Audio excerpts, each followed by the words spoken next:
we should probably talk about rage. Yeah? Natural part of the human experience. It's that full spectrum of emotions, all of which, by the way, come from the subconscious. So I am no stranger to rage. I have been driving the car, white knuckling the steering wheel, hot tears streaming down my face, screaming at the top of my lungs. I have felt so incensed with what's gone on in particular relationships and situations in the world, at the what I perceive to be injustices that just couldn't see straight. I wanted to cause harm. This is what I do.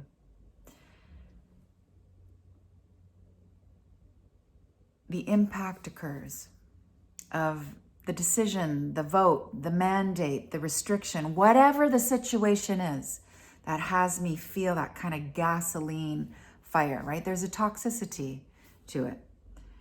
And now I'm in the practice of not pushing it away, not bypassing it and saying like, well, it's not very spiritual to feel this.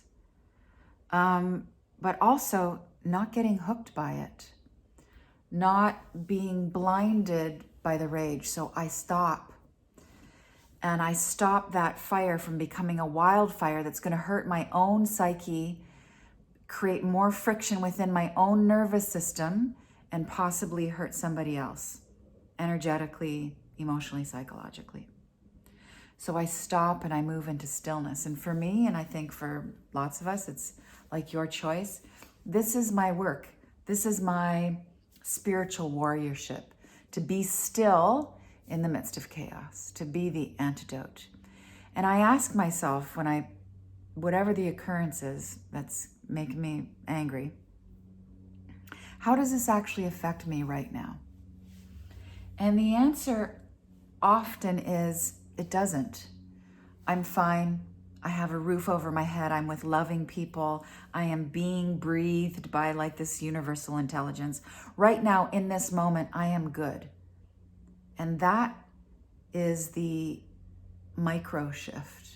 That's the move towards expansion and hopefully some wisdom on the way. So stillness. I don't scream anymore. I don't panic anymore.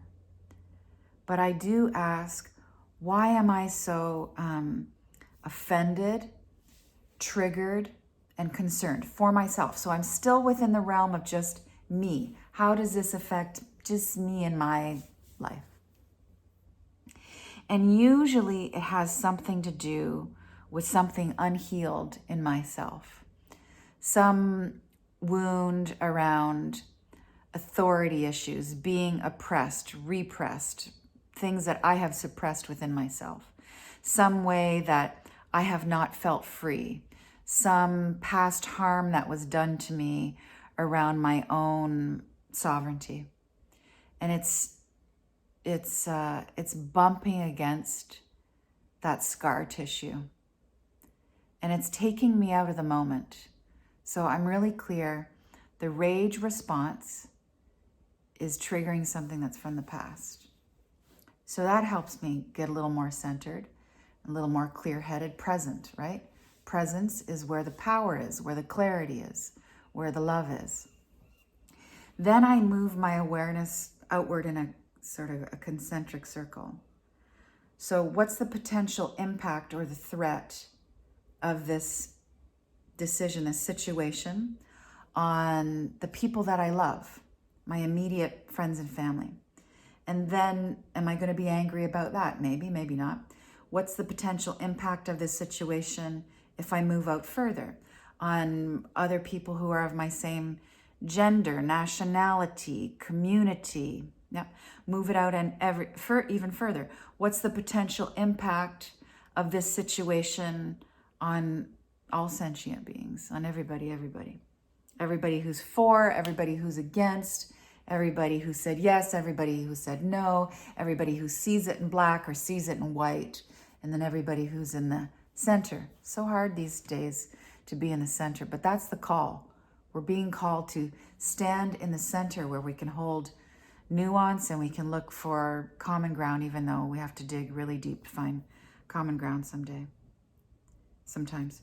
So what I found is that the physical raging, the expression of the outburst, letting that gas fire run through me, and the screaming and the pounding and it never once did me any good. And I've been in therapy where that was part of it, and I've done my own thing in privacy. It left me feeling depleted. In some cases, it left, forget just having a hoarse voice because you've been screaming into a pillow. And there are times to do that, of course, but it left me feeling sometimes kind of embarrassed that I couldn't just take a breath and realize I was okay. And I had all of the mental clarity and the wherewithal to navigate in relationship to impact, threat, etc. So I don't scream anymore. I don't panic. And it's not a bypass. It's I choose stillness so that I can really actually feel what's going on. I choose stillness so that I can have compassion for all of my passionate feelings. And it's from there that I can more clearly see the next best right step. That was a lot of bestness. The next right step to take on behalf of justice for all. And by justice, I mean what it takes to create a culture based on loving kindness, where everybody is respected. So just another perspective. I want to engage in this conversation because I want to do what I can to help us keep our nervous systems well and to restore while we can. So we feel the fire, but it doesn't burn us to a crisp. It doesn't cause any more harm. That we honor the experience. We mine it for clarity. Ooh. And that clarity can only come from the heart center, the intelligence of love. And you can really, the most direct access to that is